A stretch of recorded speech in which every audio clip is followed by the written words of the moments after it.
Hey there everyone, this is Michael Johnson and I'm here with fellow Tracking Angle writer Mark Ward, and today we're going to be talking about all the wonders of Deutsche Grammophon. So Mark, you did quite a thorough review of the first batch of Deutsche Grammophon original source reissues. Tell us a little bit about that process. Well, it was really exciting because, as I wrote in the review, I mean, you know, this was the first time that I think a classical label had kind of got back into its own catalog and decided to do its own vinyl audiophile remastering.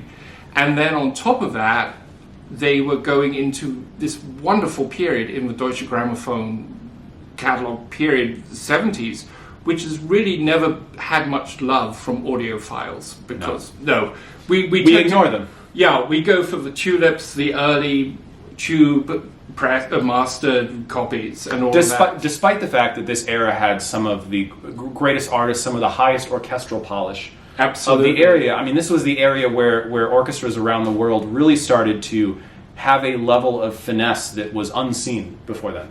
And I think the other huge surprise here was that they had been recorded in quadraphonic. I mean, no one knew this. I mean, EMI was doing quadraphonic, all those great pressings that come out in the 70s. Most of them you see on the label, you know, it says stereo quadraphonic. So they were coming out.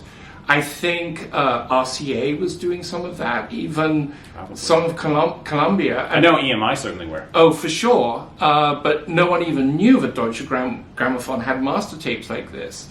And so, I mean, it sort of came out of nowhere, the announcement. They're doing this series to celebrate their 125th anniversary. And I think it's because Rainer Maillard at Emil Berliner Studios has been pushing and pushing and pushing to do stuff on vinyl. Now, I know you've written about Rainer Maillard going back to Analog Planet because of... Tell us a little bit about that. Well, I mean, he's responsible for the wonderful direct-to-disc series we had at Emil Berliner. I mean, the Haitink Bruckner 7 box set, the Brahms Symphonies direct-to-disc box set, and then also that wonderful set of the Smetana tone poems that, you know, besides the Moldau that almost never get played or recorded. But that complete set was astounding with the Bamberger Symphony Orchestra. It's fantastic. Yeah. Cut by Sydney. Yes, that one is cut by Sydney, yeah. Yeah, we should mention this, that it's a real team effort. It's Rainer Maillard doing the mixing from the original 4-track tapes. They had to build a special tape machine to do this. And then Sydney Meyer, who's his protege, and she also studied with Kevin Gray, she's actually cutting them. And I think we just have to say right up front, her work is amazing. I mean, one of the things I think we've both talked about in this series is just the dynamic headroom on all her work, whether it's these particular reissues or before. I mean, we were just listening to, not too long ago, we were listening to this, which is a release that doesn't get talked about that much, and that's the Furtwängler mono box set that it contains Schubert 9, Furtwängler's own Symphony No. 2, and the Schumann Symphony No. 4. And despite this being a set of recordings from it's 1951 to 1953 in mono, they sound wonderful. Yeah, I mean, so you were talking about this on another video, and yes, so the first thing I said to you is, I want to hear this. Yes. And wow, it sounds incredible. I think this might still be in print too. Yeah, I think I'm going to have to pick up a copy. I don't really want Furtwängler's Symphony, but the other discs are amazing. Yeah. And this isn't really the first time Emil Berliner has reached back into the Deutsche Grammophon tapes. I mean, there are a few releases they've done over the past 5 years. Mm-hmm. They had a very, very small series where they did... I mean, the only one I have right here is this box set of Karajan's Brahms Symphony Cycle, which is an absolute classic. Yeah. I mean, I have this on a tulip pressing, together with a few other records that he did, I think, of concertos and some other stuff. But this sounds great. This sounds really, really great. And the one that I really wish I could show here, but I don't have it with me here, is the Tchaikovsky Mravinsky set, Symphonies 4, 5, and 6, which is just one of the perfect combinations of you know, playing of conductor and orchestra, and then to have it done so well in a sound quality that I don't think we were any of us were expecting. No, because, so I remember I bought that set as part of, Deutsche Grammophon did a set called the Symphony, and they would gather together in box sets different composers, different versions, and they did a Tchaikovsky set, which had, and this is not tulip pressing, this is just regular 70s pressing. It had the first three symphonies and various performances, I think one of them's with Abbado, one of them's with Tilson Thomas doing Winter Daydreams. Yeah. A lovely I think I have that performance. But then the last three are Mravinsky. And I remember buying that when it came out, and I already had quite a few of the Melodia records on EMI, which I think are very, very underrated. But I remember putting on that Mravinsky, and you go, whoa! I mean, the Fourth Symphony. I remember listening to that recording as a student, and I'm like, people can play this that fast? Yeah, that and finale, that clean. Yeah, in the finale of the Fourth, just unbelievable. That was a recording that raised the bar when it came out. Yeah. And the thing is, so the story goes, if I get it right, was that they were touring in Europe, and then they had an opportunity to go into, I think it's for Watford Town Hall, I'm not sure. It was done in England, though, with right? Decca engineers. Okay. Yeah, I always thought it was, the whole Kingsway. But then, as I was researching, I think it might have been Watford Town Hall, which was another of the places that they used to go. But yeah, they did. I think that set came out on analog phonic, but then it was redone. But I think by Emil Berliner. Yeah, from the same. On Deutsche Grammophon, not Deutsche Grammophon analog, phonic Deutsche Grammophon, and I picked that up, and it sounds great. Yeah, it was a short series, but it had that Symphony 4, 5, and 6 of Tchaikovsky, the Brahms box set. There was Heinrich Schüring doing the Bach partitas, which is wonderful, and I think another set of Milsheim doing the partitas as well, right? That's right. And then I also have here this set, which I just found recently, of the Beethoven cello sonatas, and so I think Fournier recorded this twice this cycle, but this is the set he did with Friedrich Gulda, who's a really interesting pianist who actually is going to be featured in a future, I think the third release on these sounds. What are they called? Original Source. Original Source. Okay, now the interesting thing about this set is it's actually half-speed mastered, which is not something that Emil Berliner, I think, are greatly into. And on the video, there's going to be a video coming out talking about the new vinyl series with all the participants and myself and Michael Framer talking. And I actually asked him about this, and he said we talked about doing the half-speed mastering for this series, but then decided against it. And he goes into it in some detail, which is very, very interesting. But this is actually a gorgeous set, and has now become my favorite for these. Wow. Yeah, I really, really like this. So, back to the original source. Yeah. So I've written my review, and we'll put a link to that. But one of the things we wanted to do here was to have Michael chip in with his thoughts on these. Well, when I first saw this series announced, I mean, I was really excited that we were going to get all analog Deutsche Grammophon reissues, regardless of how they approached them. And as I learned more about how the set was approached, I mean, I really got an appreciation for at least what they were hoping to do, but I had no idea what it was going to sound like. But I saw this one of the first things that struck out to me when I saw what they were reissuing, I was like, Karajan's Mahler 5? Yeah, I thought that too. Because in the pantheon of Mahler recordings, even Mahler 5 recordings, I mean, this is not considered, it's never going to make a top 10 list. No, it isn't. I think it was he came to Mahler very late in his career, and I think this was the first one. He did 5, Das Lied von der Erde, some of the others. He did 6. He did 6, which I'll be talking about in a little bit. 6. He did 9 in the studio and then 9 live, both of which are great. And then he did 4 with Edith Mathis. Yeah. I bet he would be a good conductor for 4.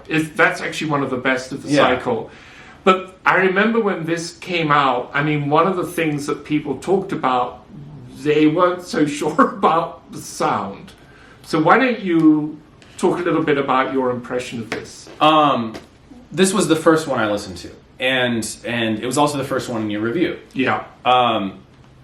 I mean, the few things that impressed me right away is that, it's been a long time since I listened to this recording. But one of the things that impressed me right away was how wide and expansive the soundstage was. I mean, I had never heard a Deutsche Grammophon pressing, especially a 70s Deutsche Grammophon recording, where it's like, wow, there's the brass and there's the woodwinds. And it's like you could hear that one set of the woodwinds was in the second row of the woodwind. Like, it's like the clarinet is behind the oboe and flute.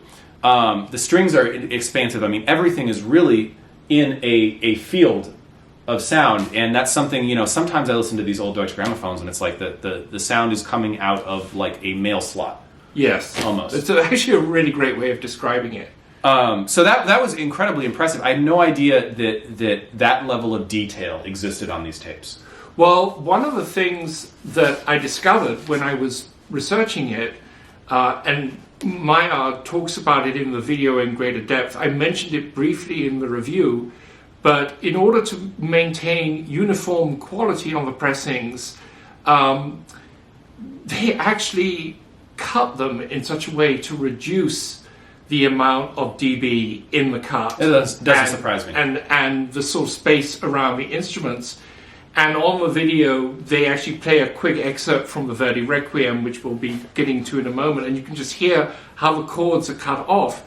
And this totally explains why these records from this period, they just don't sound quite right, do they? And uniformly so. And I think that's interesting because you look at a company like EMI, where the EMI records that were coming out of England were of such a higher quality than they're coming out of other countries. The EMI records, the Angel records out of the United States, Angel records Japan, whatever, where they were, you had this quality drop off when it went to one generation. Yes. Whereas Deutsche Grammophon, it seems like they lowered their quality to begin so with. that it was uniform across all markets. Yes. That's one way to do it, I guess. Yeah, it's kind of amazing because they had really good engineers. Mm-hmm. And I think one of the things you hear from this series, you sort of go, wow, that's on the master tape? That's actually there? Because up until now, I mean, audiophiles or even just regular classical collectors, they always tended to favor EMI or Decca in particular, because they just sounded better. But actually what was on the master tape was so much better than what we all led to believe. Yes, I would agree. I was surprised at how much better it was, but I also thought, especially with this recording, that they didn't do miracles. No, I think they represented what's on the master tape. And it's interesting that we're starting with this because, like, one of the big complaints about a lot of Deutsche Grammophon to me is that the strings always sounded unnatural. Mm-hmm. And on other parts of this release series, I don't hear that problem, but I do hear it on this one. Yeah. When especially Karajan's Adagietto, which is, to me, not up there in the pantheon of adagiettos. I think that's the movement here where he really falters. The others, not so much. When the music is moving, Karajan keeps it all together. Mm-hmm. And I think that's one thing he's very good at, is he doesn't get overly sentimental when the music doesn't call for it, which was inversely kind of a weakness of Bernstein, was that Bernstein would sometimes make everything sentimental. Right. But at least that's this word sentimental is very sometimes abused, but true. And it very much depends on where in these conductors' careers and lives we're looking. Mm-hmm. I'm generalizing. But if you compare the recordings, you hear that a little bit. And I think for most of this, actually, I like what Karajan does, especially in the faster movements. I think the structure he's able to give is nice. The Adagietto, I think it needs more than what he's giving. Yeah, we slightly disagree on this one. I quite like the Adagietto, and actually I find it less indulgent than I was expecting. But one of the things you really get from this, and you don't get this from all the Karajan recordings, and I'm going to talk about a few of his other records, but if you listen to, there's a small group of Testament issues of live recordings of the Berlin Phil and Karajan from around this period. Okay. And one of the things you hear on that is just this sense of this wall of sound coming at you. It's just like this. I mean, There's a recording of the Schoenberg Verklechte Nacht for strings only, which is one of my favorite Karajan recordings anyway. But the live version, it has this ferocity, this force. And one of the things I really loved about this recording was that sometimes that came through. It just kind of came right at you. And what you can hear, which we've talked about a little bit, is hearing on the master tape, is you can hear how the engineers are kind of manipulating perspective. In some places, the strings are very recessed. Yeah. And then at other times, they're coming at you full force. Yeah. And but I think it's a very accurate representation of the way the orchestra could sound at this period. Yeah, but I think this recording makes clear though the problems with how Deutsche Grammophon was capturing string tone is still there. Yeah, particularly on this recording. The violins, it just doesn't sound like violins in a space. It sounds like violins like mic'd near the bridge. And I know that's not how they were mic'd, but that's what comes across. It's a lot of what I would call a screechy quality with not a lot of air. Yeah. And that's one thing that makes the living stereos, the old Deccas, that's what makes them so appealing, is they're able to capture that string texture that's so natural. And that doesn't discount all the great things that are going on here. And it's I should move on, because it's less of a problem on the other recordings. I did not notice it on the Stravinsky. No. Which I thought was not only an excellent performance, but it is a really good performance. Very balanced sound. Yeah. It's not like I think one of the Rite of Springs I have is the reference recording with trying to remember who's doing it. It might be Cleveland, where it's just like it's just like the bass drum is so goosed up that it I think that you mean the seat. Marzel one on Decca. No. There's a reference recording version. Oh, reference recording. Yeah, and I'm trying to remember what orchestra it Yeah. is. And I remember having that one. It's just like okay, would I like a little orchestra with my bass drum? This is a pretty balanced rendition. It doesn't do anything ridiculous audiophile wise, but this sounds like I would be sitting in a hall. Yes, and what's very interesting about this is if you compare it, as I did in my article briefly, to the original pressing, because I collected all of these Abados when they came out. I love these performances. The Pulcinella in particular, and please Deutsche Grammophon, please do Pulcinella. That would be wonderful. It's it's never been bettered. But I pulled out my original record, and I mean, there's no sense of the hall. It's like they've cut out all the hall, and then you're just hearing weird spotlighting. And then I happened upon, which I didn't even know existed, a Japanese 45 RPM cut. Actually, I think they could have cut this at 45, but anyway. It's not long. And it's better, but it just sounds all wrong. So then here, now we're back in the hall, and all those multi-miking techniques, they blend much better. Yeah, and that was always the problem when you get into the 70s and 80s with orchestral recordings, is the technology was advancing so rapidly, and you could capture a lot, but could you get it to sound right together? Right, and that's what we all love about the early Deccas, the living stereos, Mercury's. It's just a few microphones. Yeah, and that's what Emil Berliner was able to do even with the direct-to-disc series. I mean, it's true. The Brahms symphonies was 2 microphones. Yeah. And so it's not necessarily about the recording techniques. You can get great sound in a variety of ways. It's probably, I would argue, it's harder to get natural sound this way. Yeah, but I think so. But it gave them more flexibility in editing. Yeah, which is it's kind of a shame.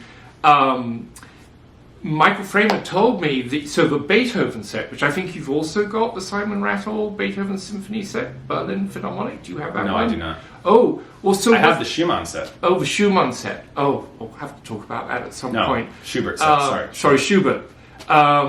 So the interesting thing about the Beethoven set was it was first issued in their series, where it's CDs and DVDs. Then it came out on vinyl, but they had 2 microphone setups. They had a different miking setup for Yeah, and Maillard actually has talked about this, how you need to mic differently depending on whether you're recording analog or digital. And I know that Michael Framer told me at one point that John Atkinson had said that he thought that recording of the Beethoven symphonies was the best orchestral recording he'd ever heard, which was interesting. Wow. Yeah, sounds really good. Well, Talking of Beethoven. yes. This is probably the most anticipated, I think. For me, it was the most anticipated. Yeah.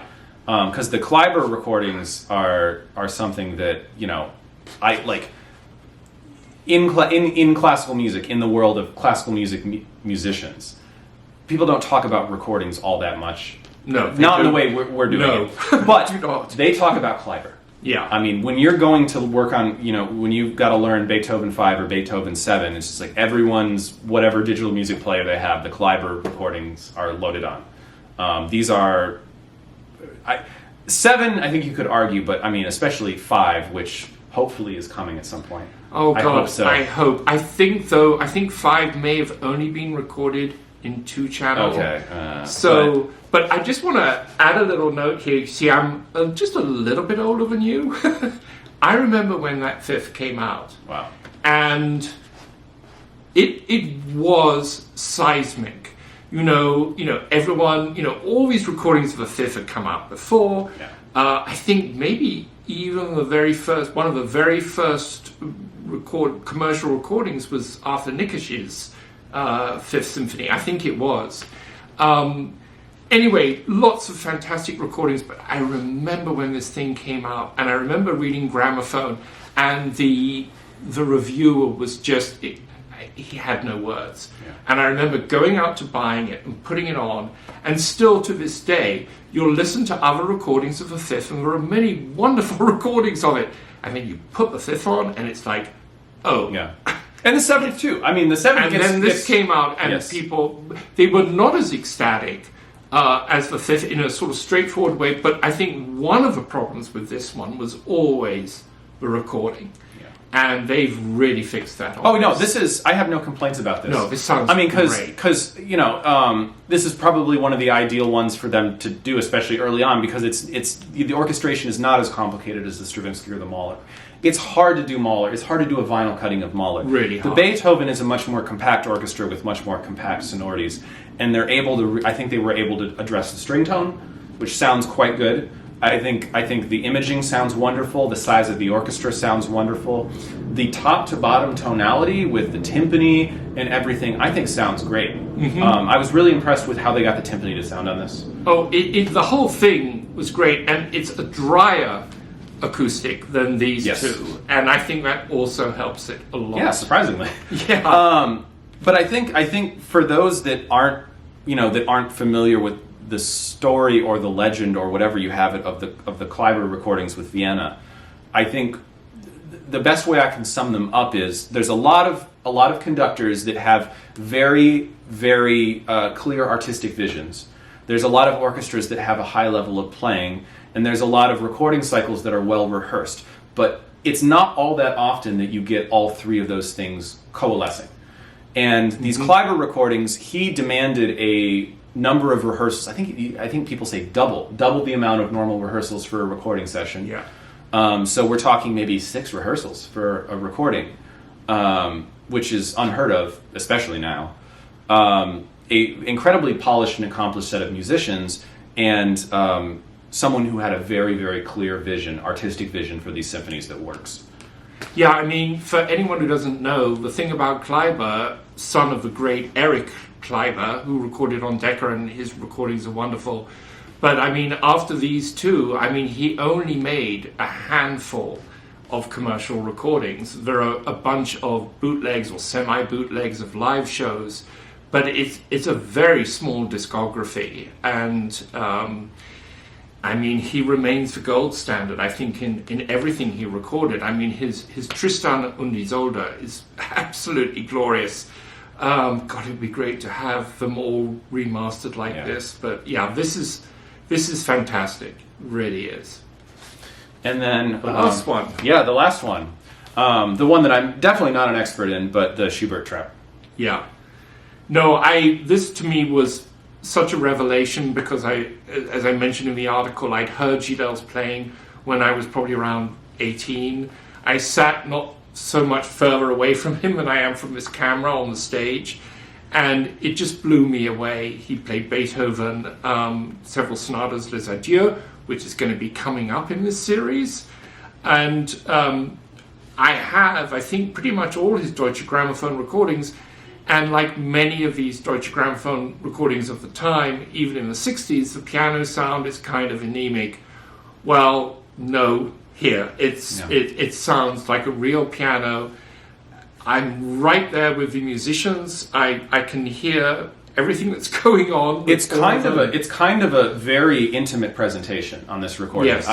That's one thing. We were listening to this before we recorded, and I commented that it's really like you're on stage in the rehearsal. Yes. That kind of presentation. Now, the string tone on this is still on the bright side, and I think you were saying that you think it has a lot to do with the particular player. I really do, and I mentioned this in the review. It's just, how should I put this, wobbly vibrato, very wide vibrato, steel strings, and it's just not the nicest sound to me. It's why I've never been that crazy about the Amadeus Quartet recordings, even though they are considered one of the great quartets. I'll go elsewhere. But having said that, I mean, it's still wonderful.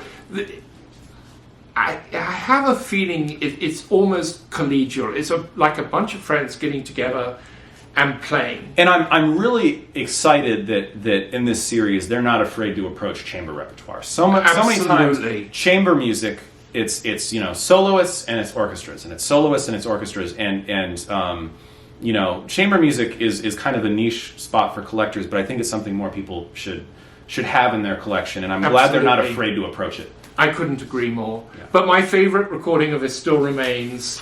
Yeah, we also listen to this. Yeah, and this is the Speaker's Corner. This is the Speaker's Corner reissue of the famous Decca Trout with with Clifford Curzon and the Vienna Octet. Yeah, with Willy Boskowski on first violin, and I don't know, it just has that kind of Viennese lilt. And there's much more air. There's air around the violin and viola on this. It's a much rounder sound. Part of that is probably the Decca recording. Part of it's also probably the players. Yeah, absolutely. But do not shy away from the Gilles' performance. You can't have both. Yes. It's possible. As most classical lovers love to have both or more. And I also don't think this is in print right now. It isn't in print? No. Yeah. It's a great record. But you can seek out, it was reissued, even later reissues can sound really good. But anyway, it's wonderful stuff. But your point about chamber music is really important. Yeah. I hope they do more. So we're going to talk about the next bunch of original source LPs come out. But before that, we thought we'd just kind of dig through the Deutsche Grammophon archives. Yeah, a little bit. Talk about our own experiences. Do you want to lead off? Absolutely. Okay, well, I pulled out a kind of stack of Deutsche Grammophon records I had in semi-recent rotation, or just some favorites I pulled out, and I know you brought a few, didn't you? I did bring slightly more than a few. Okay. So we'll just we're going to ad hoc this. Let's take a look at some of these, because Deutsche Grammophon. We said this at the beginning. Audiophiles ignored this label, and I think there was reason to ignore this label, But artistically, they were a powerhouse. Oh God, yes. Artistically, they were, but back in the 50s and 60s, and even as they were getting into the digital age, they were an artistic powerhouse. And it wasn't just the German orchestras either. I mean, they did a lot of work with the Boston Symphony. Yep. Both with Steinberg and also with Claudio Abbado. And lots of great Seiji Ozawa. Yes. So this is one I pulled. This is the Poem of Ecstasy and Tchaikovsky Romeo and Juliet. And I don't actually know this record. I mean, I've seen it a million times, but I've never listened to it. How would you compare for example, the Poem of Ecstasy? I love Scriabin. So this is I would say, compared to the one that I'm used to, which is the Zubin Mehta recording, which is great. I think this is I think the playing on the Poem of Ecstasy on this is, from what I remember, a little more polished. Right. It's a little more careful. Maybe not as exciting, but also that's probably someone in the recording. This was probably not standard repertoire at this time at all. Even today, it's not standard I had never repertoire. heard of this piece until I played it, I think when I was... Oh, you played it? I played that's this at a great. summer festival, I think my last year of undergrad at the Eastern Music Festival. We did Poem of Ecstasy, and it's hard. I was playing principal oboe. It's hard. There's a few pieces I remember learning where it's just like, that there was no point of practicing where it was not hard. It was Right. this piece, Bartók Miraculous Mandarin. Oh yeah. The Schoenberg arrangement of the Brahms piano. You were just talking about that. The Yeah, piano but quartet. Yeah. those are I remember how hard those were. Have you played any more Scriabins? I haven't. Then? I'd love to though, because I know there's also Stuff's the amazing. Prometheus Oh God. all that this never stuff. gets played. And Universe, one of my favorite records is a Melodia EMI from the 70s of, it's called Universe. It's a sort of section from this massive piece that he wrote. It's like 3 hours long or something. Ashkenazi went on to re-record it, do the whole thing. But yeah, I love Scriabin. I think this is yes. if I remember right, this is one of a few records that Stravinsky did with the Boston Chamber Players, right? Oh, hang on a sec. I've got something here. It's one of the... They also did this one. They both came out around the same time. Yeah. Okay, so maybe not conducted by Stravinsky, but... No, and this is where they do the L'Histoire du Soldat, which is written with speech. It's an actual story, and here you've got Gielgud, Tom Courtney, Ron Moody, who played Fagin in Oliver, and with the same group, the Boston Symphony Chamber Players, who made a bunch of recordings, Yes. I believe, around this time. Yes, they also did some... I think they did some John Cage as well. Oh, could easily have done. Yeah. Just a fantastic group. I have this one as well. It's just great. Excellent playing. Here's an oldie. Carl Baum doing Mozart 39 and 36. Yeah, and is that a It is large yes. tulip? Okay, So- let's quickly explain to them, if they don't know, what the large tulip thing is. Yeah, I'll try to show it in the camera there. So these were the labels that were used by Deutsche Grammophon from the beginning of the stereo era in the late 50s up through, I want to say maybe 68 or so. Yeah. They kind of parallel the RCA Shaded Dog. Shaded Dog and the wideband The Decca Deccas. widebands. Yes. Basically same era. And then tube masters. Yes, That's I believe the thing. all the tulips are tube. Yeah, which makes quite a difference to the sound. It gives it a slightly warmer sound, more air around The string these tone things. is a lot better on these. Yeah. But these are, all the symphony recordings Yes. are considered classics. Yes, with Mozart, yes. And I Vienna.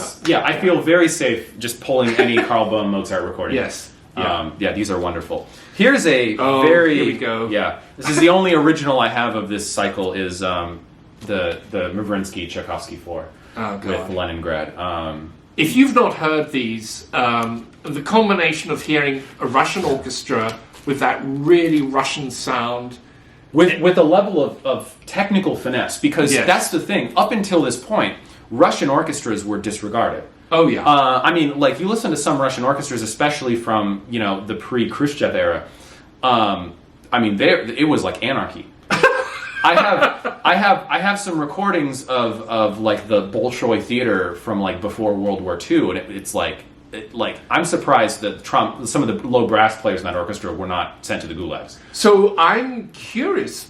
I've never heard stuff that old. What label are those on? Can you remember? Are they They were on Melodia? something I got from my school library 10 Right. years ago, but some of those classic recordings of like Boris Godunov and other Mussorgsky stuff. But these are probably before they had their relationship with EMI. They probably are just on their own. But still, even the ones with EMI. Oh, yeah. Not all are polished. It really depends. These, even though you can tell, especially as an oboist, I listen. Okay, that's a Soviet oboe. They were Right. working with what they had, but the players behind the instruments are outstanding. Yeah. I think this really kind of surprised. I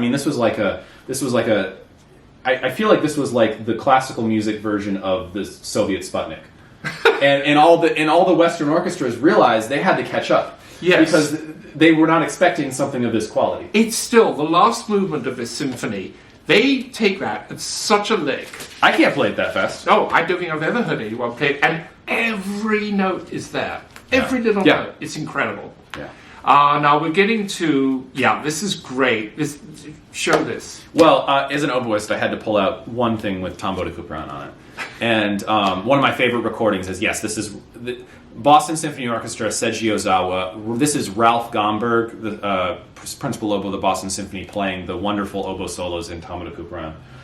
For those that don't know, Ralph Gomberg was one of two brothers who were both oboists. Ralph Gomberg at the Boston Symphony, and his older brother, who was the principal oboe in the New York Philharmonic, Harold Gomberg.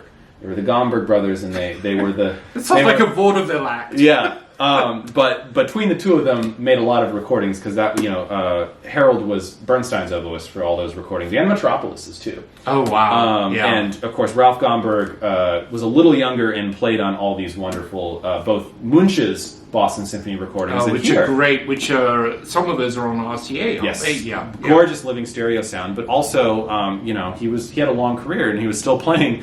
Wonderfully, I might say, on these wonderful Ozawa recordings with Boston. Well, see, my secret hope was we're getting some Ozawa in the next batch. I would love that. We're getting the Symphonie Fantastique, but Ozawa did this like a 4 or 5 record box set of all the Ravel orchestral music, and I mean, to have that in decent sound would be just... He was always... Ozawa so good in French music, Russian music. And that orchestra is too. I mean, it's really good. The Boston Symphony has a very long tradition of playing French music very well. Yeah. Here's one that, if anyone watched the stream that I did with Steve Westman and Sidney Meyer, I pulled out a couple Deutsche Grammophones and I said that I was prepared to show, and Sidney said, "Oh, we're doing something with Steinberg and the Boston Symphony," and I immediately reached for this. I said, "Are we maybe doing Hindemith and Matisse de Mahler?" Because I love this recording. I love this piece. And it's not repertoire that gets recorded much, performed much, or talked about much. And I think it's genius music. We talked a little bit about this before we met up today. I, like you, feel that Hindemith is one of the great, undervalued, underknown musicians, composers, and I mean, this is great. The symphonic metamorphoses. I recently picked up a very early telephone concert of all the camera music, which is great. His symphony for wind ensemble is incredible. I remember playing that in high school. I thought, this is the best thing we've ever played in this band. Seriously? Wow. Yeah. Wow. That was a pretty forward-thinking teacher you had doing this. It's Texas. They took wind ensemble seriously. So this music, I think, deserves an audiophile reissue because I don't really think it's had any. And there's not that many recordings of this piece out there. There's the Bernstein. There is a Bernstein, isn't there? I think from the digital era. Yes, and there of course there's the Abbado on Decca. Oh yeah, right. Which is a wonderful recording. But you're talking about the symphonic metamorphosis. Oh, you know what? You're right. I am. Yes. So what else is there for Matisse de Mahler? There's the Bernstein. I think Thingamee did it in San Francisco. Blomstedt may have done it. I think he did some Hindemith stuff. Probably in the digital era. Yeah, in the digital era. So yeah, you don't find a lot. It's not that much out there. No, but I'm talking of Steinberg. Let me just grab. So when we did our conversation for Deutsche Grammophon, which is going to be up on the site shortly, when they mentioned the possibility, well, I exploded. It's like Steinberg, because these are all fabulous. There's this one of Us Who Sprach Zarathustra, and the one I couldn't find my copy of is The Holst Planets, which actually I think is one of the best recordings there is of Holst Planets. Really? And the thought that they're going to issue that, with this surround sound. You mean someone's going to have to listen to something other than the Meta? Or the Previn. Yeah. I love the Previn. Well, see, I'm partial to the... Actually, that's one of the few pieces where I really like the Karajan. Yeah, what, you mean the old Decca one? Yeah, or the old Decca one. Yeah, I like the Decca one's great, but actually, I quite like the Deutsche Grammophon digital one he did. The Mars is sort of barely under control, but it's digital, so whatever. What else have you got there? I'm trying to filter through here. Of course, and this is why I was excited about them doing the Trout release, is that there's so much great chamber music on Deutsche Grammophon, especially for fans of Beethoven and Mozart. So much Mozart chamber music. This is a Karl Böhm directed wind serenade for 13 instruments. The playing on this, I think this might be a tulip. No, it's just an older. But it's Vienna silhouette. again, isn't it? No, this is the Winds of the Berlin Philharmonic. Okay. Yes, with Karl Böhm directing, and all these Deutsche Grammophon, Mozart, and Beethoven recordings of the wind chamber music is just It was a really good point you made here about focusing on the chamber music, because I hadn't really articulated that to myself, but you're absolutely right. It's untold treasures in there. Yeah, and the playing is all fantastic, and it's playing that I don't know, as much as I love American recordings in the Golden Age, I don't know if I would have trusted some of the American groups at that time to really approach this music in a comprehensive way, but the tradition of that music so strong in Germany that is definitely the right stuff at the right time. And we were talking about this earlier in connection with the Viennese players in the Trout. I just going a little bit off topic, but I just said pick up any of the decas of the Vienna Chamber Ensemble. Yes. They're all wonderful. The record that Speaker's Corner reissued of the Brahms and the Wagner quartets, to die for. Yeah, and you can pick up a lot of these. What Decca did, they would print their very expensive original pressings, but at the same time, they would make pressings for what was then going to be their budget label, Ace of Diamonds. So you can actually get the identical record pressed at exactly the same time, often on tube equipment, and it costs a fraction of the price. Yes. They're just wonderful, all of those. Yeah, I found those pressings, and maybe it's just been my experience. I found the sound quality on those pressings to be excellent. Sometimes I feel the pressing quality is not as high, but maybe that's just been my slight experience. I think that may be your slight experience. You mentioned in one of your earlier videos to steer clear of the London Stereo Treasury series, which you can often find in the cut-up. Maybe that's what I was thinking of. Yeah, but those were. Did those have the same heritage? I mean, we're completely off topic from Deutsche Grammophon, but did those have the same parentage as the Ace of Diamonds? I don't think so. I think then maybe that's what I'm thinking of. That's Ace of Diamonds was strictly Decca, to my knowledge, but the Stereo Treasury series, it's hit and miss. Gotcha. I have gotten ones which they're noisy pressings, not much you can do about it. But then I've gotten others which are just fine. And that's been my experience. And you'll find them for like $2 or $3. I think I don't have a lot of those, and the reason being that it's so easy to get the British Press Londons. Right. Except for a couple key titles of like the really, really, really early bluebacks, there's a couple that is like, okay, it makes sense to hunt down the Ace of Diamonds. Right, absolutely. Okay. Oh, are you going to get on to Archive now? I might as well, yeah. So a lot of people don't realize this, but Deutsche Grammophon had an early music sub-label called Archiv Produktion. And some of the recordings that they have on that label have not aged super well. Well, in terms of authentic period performance. But not even in terms of authentic period performance, I think just in terms of playing style. Right. Carl Richter. Carl Richter, but here's the thing. In his day, Carl Richter was period performance. He was the guy. He was basically the inheritor of Bach's legacy. He was the director of music at Leipzig. He was doing Bach like no one before him, but just time has moved on. Right. And so is sometimes it can be fun to listen to. So if Carl Richter did a whole set of basically every piece ever written by Bach on this Archiv label. And starting in the 50s, actually. Some of them are in mono, and actually it's really worth seeking out, for example, his earlier recording of the Matthew Passion. Really? Fischer Discards. Yeah, the choral music fares better. Some of the Brandenburg concertos are no. They're not, but there's the label has a long history, and eventually they were doing stuff that even if it wasn't on period instruments, definitely had a more lighter, slim down the instrumentation, things like that. I pulled out this one excellent recording. This actually looks wonderful. I don't know this record at all. Couperin Trio Sonatas with Jean-Marie Leclerc. These are, basically, I grab any Cooperon I can. It doesn't get released enough. It doesn't get recorded enough. I think actually I got this from Mazzy. I'm pretty sure. And this is an original instrument recording. Yeah, it's the thing about French Baroque is because I played a lot of Baroque music when I was playing music in school and university, and it's this whole other world in terms of ornamentation, style, approach. It's just it's a different language. It's a different language, and part of a problem back then was that very few people were recording it. So you didn't really have a good sense of how it went. Yes, a lot of it gets played doesn't get played with note inégale. I think this one actually, if I remember correctly, it does, especially on the Apotheosis de Lully, Apotheosis de Corelli. I seem to remember the playing is actually in really good style on this. Yeah, it probably is. Inégale is where if you see, you have this crazy thing in America with half notes and quarter notes. Quavers. Oh, yeah. Okay, I've been going with the English one, quavers.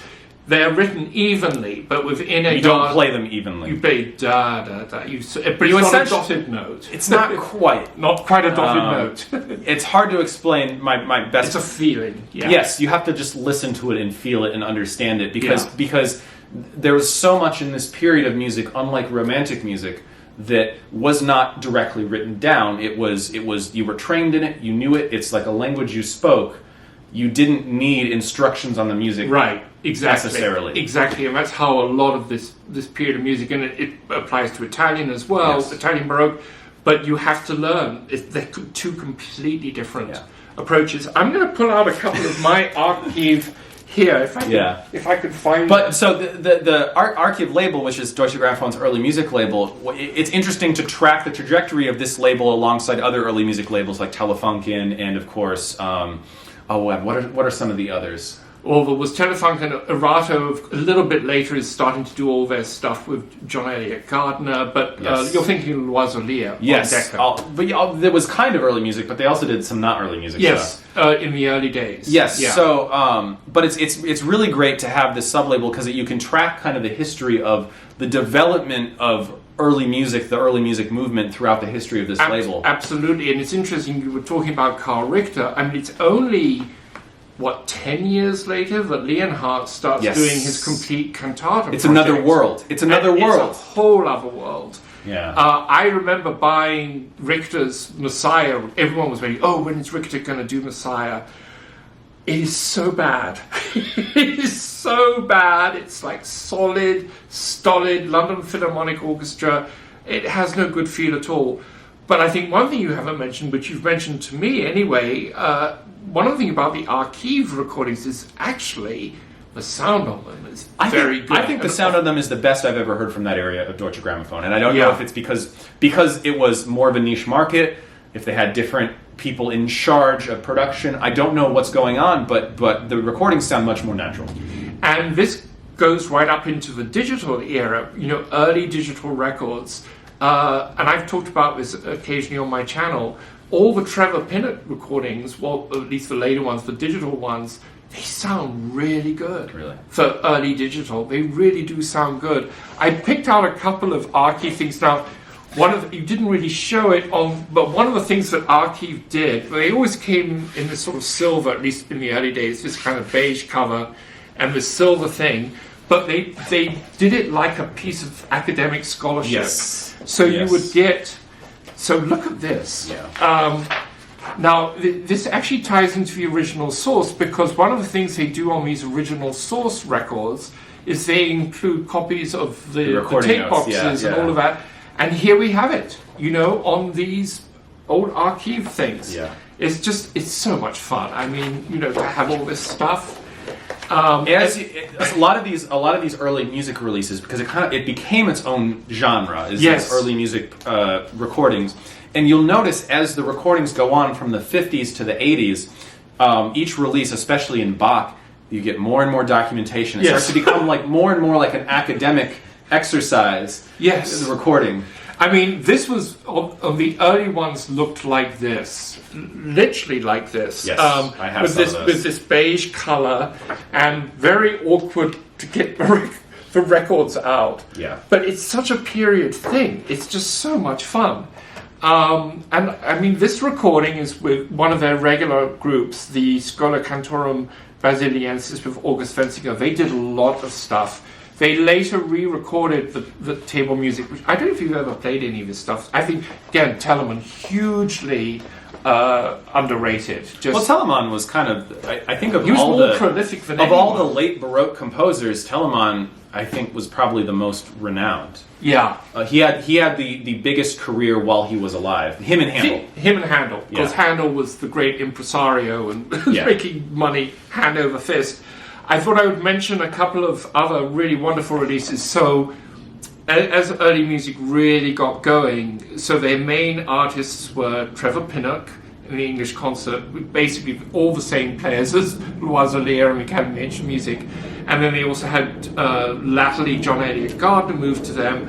But their German group they had was this one, Musica Antiqua Cologne, I've heard a few of Reinhard those. Goebel, and when I was producing early music series for NPR, this was one of the groups we recorded quite often, and they are great. And this is a particularly interesting set of German chamber music before Bach. Again, it's got quite a bit of... has it got Buxtehude? Yeah, I love Buxtehude. Again, a very direct precursor to Bach, very underrated. But I love all these records, and their recordings of the Brandenburgs and the orchestral suites were one of the first where they just went really fast. and people sort of went, really? Oh, okay. And I'm just going to bring up one more here, because this is just a really special set.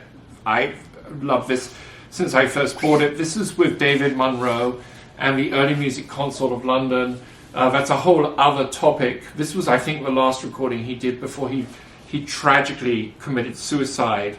My recorder teacher was one of his pupils, and I remember her coming to my lesson and saying, yeah, this terrible thing happened. David killed himself.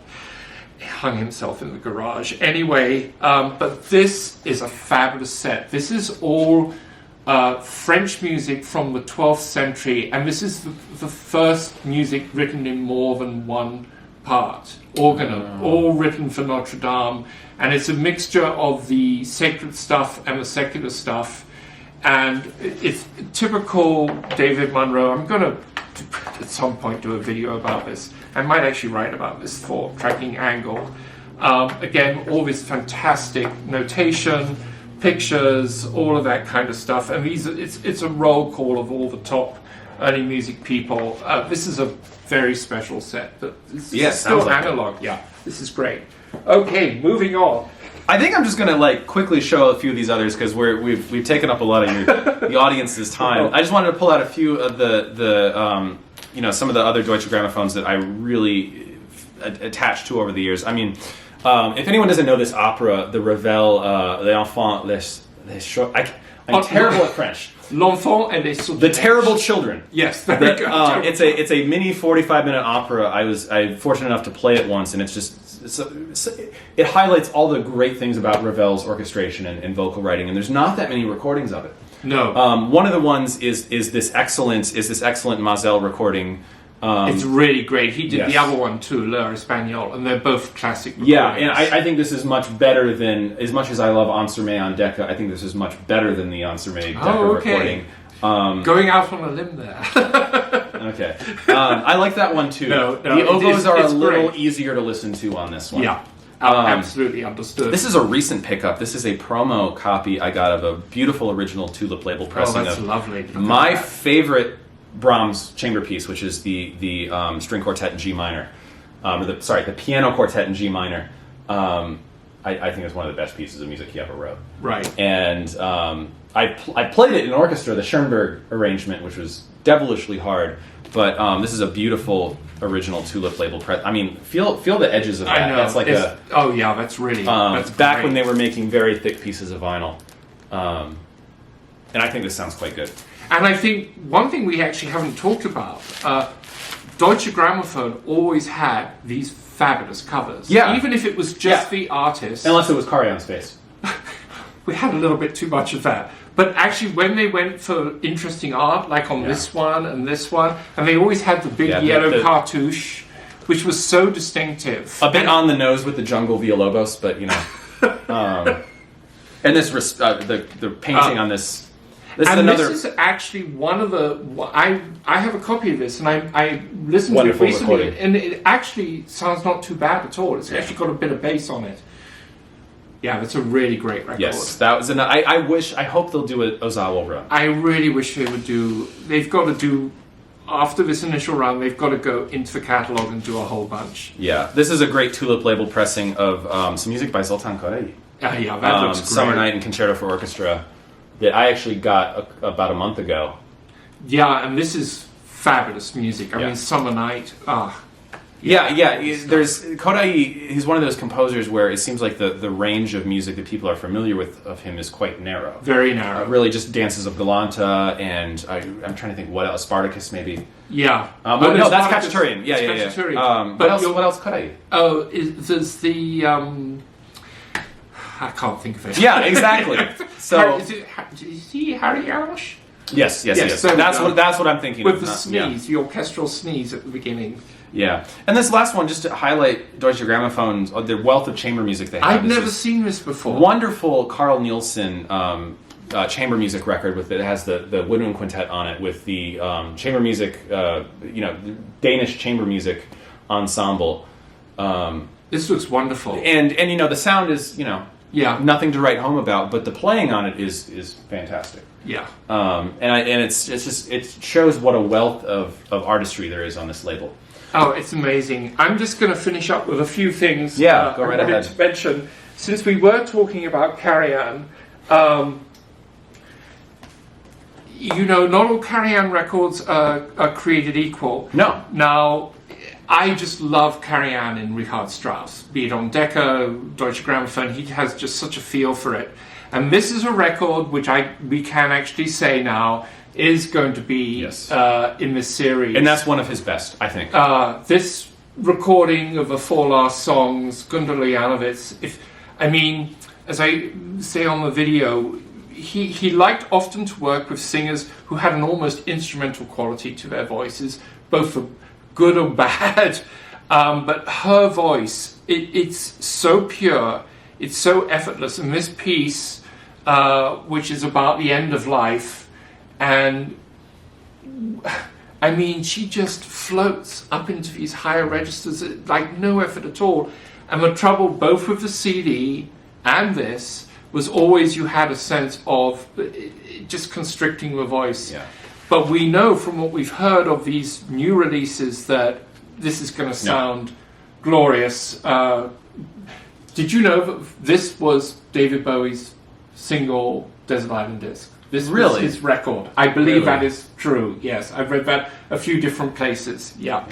You were saying you thought that Karajan's best work was kind of outside the core repertoire. Yeah, absolutely. And this is not only this would actually be in my top 10 records to take to a desert island. And really? I love Prokofiev, and to have to choose between this and Romeo and Juliet is really difficult. I think it might be this. This is such an amazing symphony written during the war, and this recording is still not being bettered. And actually, you have this as well. I do have that. I love that recording. Yeah, and sonically, when the tam-tam comes in at the end of the first movement... It's not, but it's far from the worst of Deutsche Grammophon. No, it sounds really good. And you won't see it on Discogs, but this is actually a large tulip pressing. I didn't know that existed. No, I actually went to look it up the other day and say, hang on, this doesn't... And it's late. I think this comes out around 69. And that's never been reissued on vinyl, right? No, and it should be. Yes. Another of his classic early tulip records is this one, the Debussy La Mer, Daphnis and Co. I don't have that. Oh, no, this is one you should seek out. Okay. It's just wonderful. And you do have this. Yes, so I have both the original pressing of that, which you're holding, and the Speaker's Corner pressing, which I think sounds far superior. Yeah, I have that one too. Yes. But this is not shabby. It's not shabby. But the performance is incredible. This is Karajan in his element with exacting control. of a highly polished orchestra. Yeah, and talking of woodwind, the end of the first movement, where you get the two piccolos winding around each other, is just unreal. Yeah. And Shostakovich never wrote a piccolo concerto, but he put it in all his symphonies. But you know what he should have done? He should have done what Hindemith did, which is write a series of chamber concertos for all these unusual combinations. Can you imagine? That would be so much fun. Yes. The second movement, which is a musical portrait of Stalin, is still the best. And the thing is, I don't know if you know this, but Karajan took the Berlin Phil to Moscow, and they played it for Shostakovich, and he was in tears apparently. And you can find that. It's not a great recording. It's really fine. And I'm going to pick out something else here by Karajan, because I think this is his best Mahler recording, along with the Ninth Symphony, two versions of the Ninth, particularly the live one. This is just a regular German pressing. Sound on this is amazing. Really? Because it's really amazing. I think I own that, and I don't think I've touched it in years. You might want to try, just put on the last movement. Now, was that recorded in the same era as the fifth? Could we maybe possibly see a reissue of that in the series? I would love. I actually asked Reiner about this one. He said, "Well, this is on 8-track, but I can't really say too much. But there is definitely There's will." There's hope Yes. to do more stuff from different eras. I'm also just going to mention a couple of other early... there was the Planets. There, I had it all along. There was the Steinberg Planets. Great cover. This is another, a conductor we've mentioned a couple of times, Lorin Maazel, but amongst his very best recordings of these early ones on Deutsche Grammophon. And this is another large tulip of the Italian and Reformation symphonies. Reformation doesn't get much attention. It's a really good symphony. It doesn't. Yeah. Have you played the Italian or? No, I've played the third and I've played the first. Okay. Oh, the first. Yeah. It's kind of Mozartian. No. Yeah, very definitely. But this is a lovely record. I also just wanted to very quickly mention one of the other areas of the Deutsche Grammophon catalogue, which was very distinctive, was a real commitment to modern avant-garde composers. And we did a whole series of records of Hansa, who is not completely atonal. He's definitely not completely tonal. But this is one of my favorite records of his music, and this is great. Tristan, and it uses tape and weird stuff. It's really fun. And then they also did all the early Stockhausen. Yes. And I have some of those. These are really Those fun. are actually, now that I remember, I can say this. Some of those Stockhausen Deutsche Grammophon records I have are hands down the best sonically. Oh, they are incredible. Yes, because they're so far removed from the orchestral. Yes, I think so. And I think, he had control, etc., etc. And I mean, I was almost brought the Contactor because I'm not for the casual listener. Not for the casual listener. And I just wanted to pick out another few favorites. Here's another. I have that. Yeah. It's wonderful. Isn't this great? Yeah. This is great. This was reissued on Speaker's I have the Speaker's Corner of that. I would like to get that. This is a really nice performance. This is one of my favorite pieces of chamber music. It gets overlooked in favor of the Tashi. I actually love the Tashi, but the vinyl on that is horrendous. It's not good. But I picked up, they did a box set of all the Peter Serkin stuff. And it's like when they do the Sony records on CD, those sound amazing too. I would love for them to reissue this. I don't know this. Rostropovich did 2 records of Tchaikovsky, the Nutcracker Suite, and here this is doing the Andante Cantabile with him playing solo, Corpiccio Italian, and then he did another record of the Sleeping Beauty and Swan Lake Suites with the Berlin Phil. The story goes that Karajan rehearsed them assiduously before he came in, but his recordings are so much better than Karajan's. Here's a favorite, Abbado, the Mahler Symphony No. 4. Again, very good sound. Yes, and very good performance. And I'm surprised that the Karajan Mahler got the attention before the Abbado Mahler. Yeah. That was surprising to me. Yeah. This I think is the best in his whole cycle. Slow movement, superb. This is a real oddity.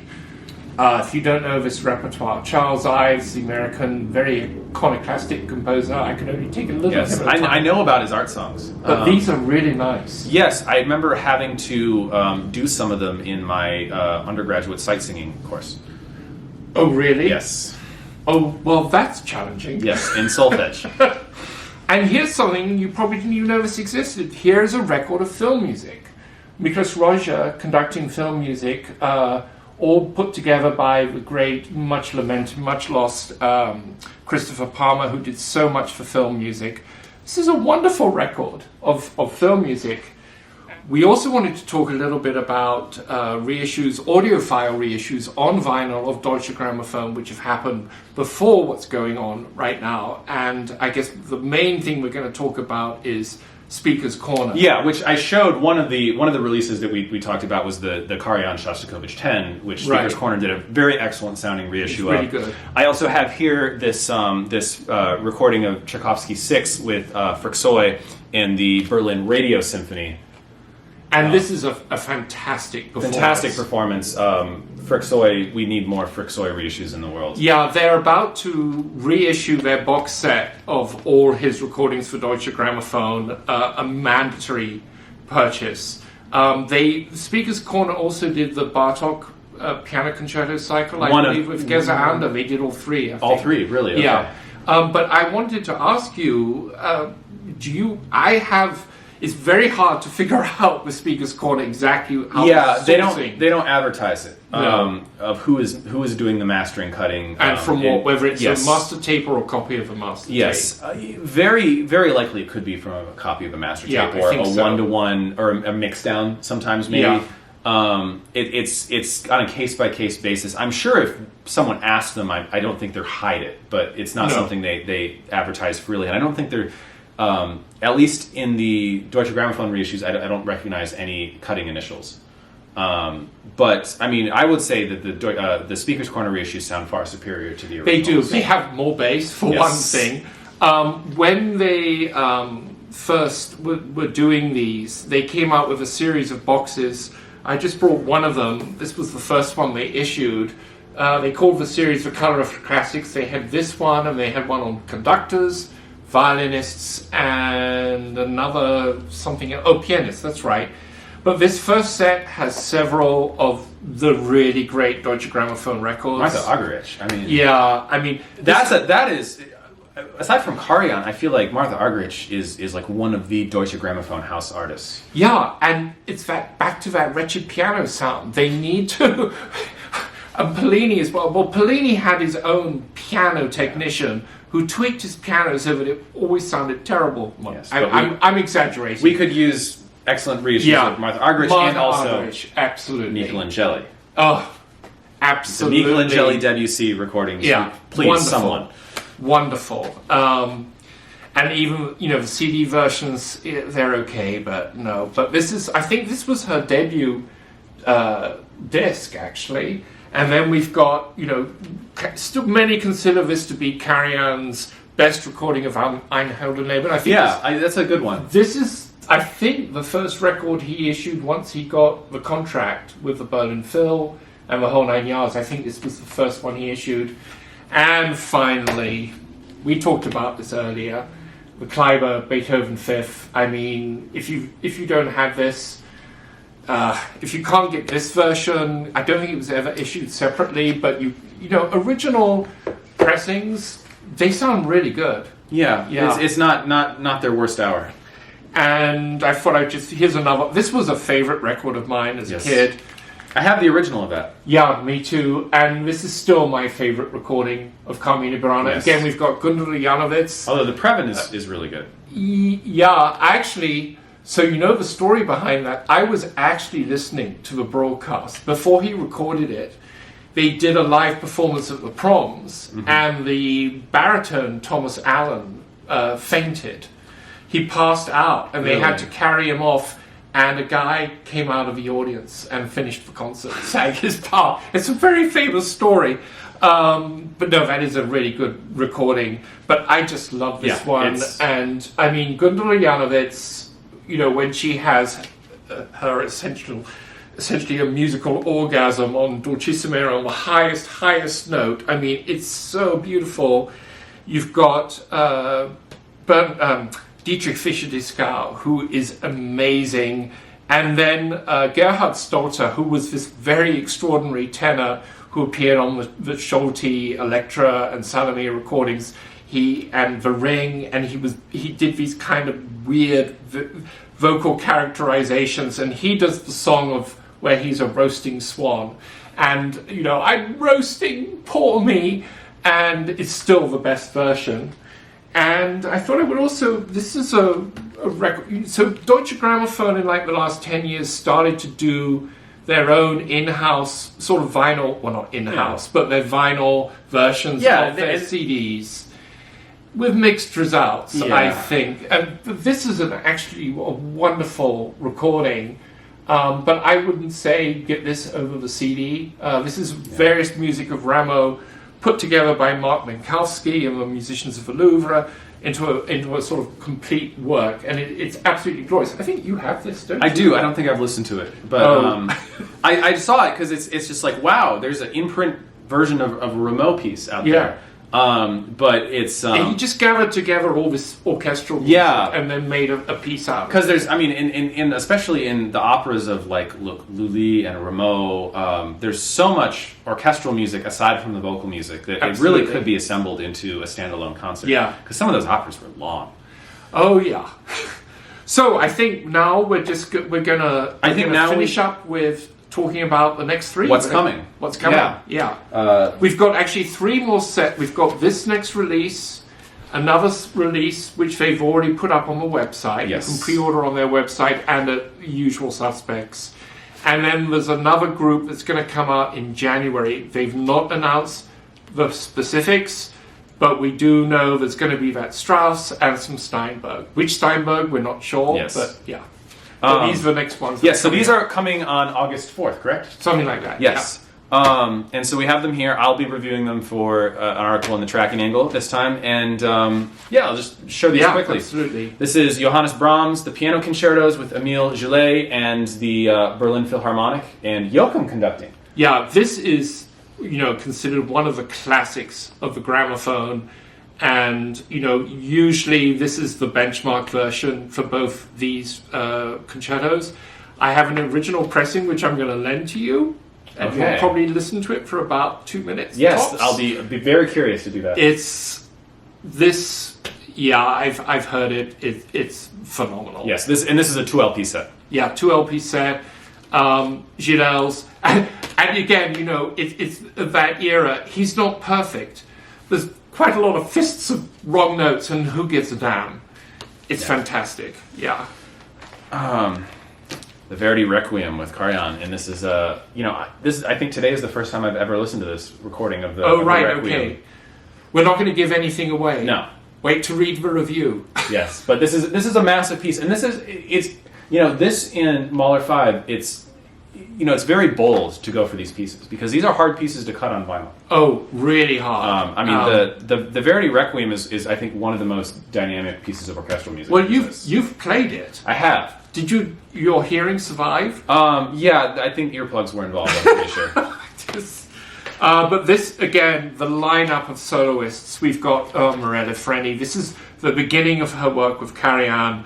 And her 2 recordings on Decca of the Puccini, La Bohème, Madame Butterfly belong in every opera collection. Then you've got Christa Ludwig, he worked with regularly, fantastic. Carlo Cosuta and Nikolai Giorov. I mean, it's a fabulous lineup. Yeah. And the last is probably my favorite grouping of repertoire is this Debussy and Ravel collection of the Debussy 3 Nocturnes and the Ravel Daphnis and Chloe suite, and the Pavane for a Dead Princess. Just gorgeous repertoire. And the Boston Symphony, of course, Boston Symphony playing French music. Yeah, this is a record which was considered for many, many, many years the benchmark. I'd actually never heard it. I've listened to all of these. Love this. Yes, this is lovely performances. Yeah. So it's an exciting batch. Yeah, I'm really looking forward to reading what you have to say, and I guess we've given you some idea of just the riches in this catalogue. But I think the one thing I want to add to Deutsche Grammophon, first of all, is to say thank you so much for doing this. I suspect this was going out a little bit on a limb. They took a big risk doing this. Yeah, a big risk. But please more. Yeah. Don't stop here. I think the fact that at least at the distributor, I think a lot of the original batch have sold out. Oh, I think absolutely. is a good indicator that there is a market for this. And there really is a market, and they are currently being presented as limited editions. I think they are giving some reconsideration to that idea. Or at least doing higher press numbers. Yeah, exactly. And, but, I mean, we've given you an indication of some of this incredible catalogue, and there's such gold there. Please do more. Yes. Well, you won't find bigger cheerleaders than us. But. Okay, absolutely. This has been so much fun, Michael. Yes, it has. A blast. I think we should listen to some music now. Absolutely. All right, take care. Cheers.